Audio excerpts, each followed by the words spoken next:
Europe is now preparing the 19th package of sanctions, and it is no longer a threat to us, but to our partners. How do we feel about this? You have spoken to a huge number of SLAMS members and partners who may be seriously affected by this, including India and China.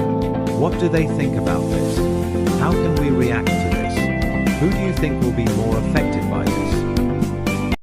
You know, oddly enough, we have not discussed this topic. Why? Because, to be honest, it does not concern us. These events in Ukraine are just a prelude to resolving economic issues in relation to a number of countries whose economic relations do not please some people.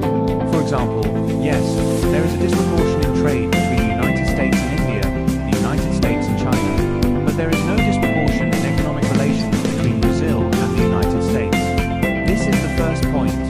The second point is that the deadline was set for August 8th, and additional sanctions were introduced against Brazil on August 6th. What does Ukraine have to do with this?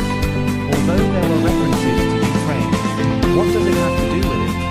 It has nothing to do with it. There are problems there. There are problems in the domestic political situation, including in the relations between the current authorities and former President Bolsonaro. What does Ukraine have to do with it? It has nothing to do with it. This is the first point. The second point is that, yes, there are problems and imbalances in trade, but, in our opinion, they should be resolved during the negotiation process. We have just held very long and detailed consultations with some of our partners. I will not talk about them now. We also have an imbalance with some of them. It is not in our interest. But what are we striving for? We are striving to reach an agreement with our partners on what they can give us, what we can give them, and find solutions to these problems during this joint work. By the way, one of our partners and I have 3 times the supply to our market, which is 3 times more than what we supply to our partner's market. We are gaining patience and looking for a solution. This is the first point, but also with our own interpolitical laws.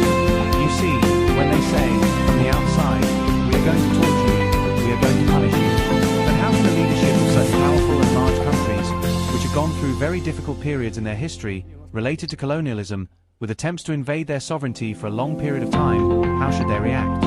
If one of them shows weakness, the political career is over, just as the colonial era is over. It is impossible to talk to such partners in such a tone today.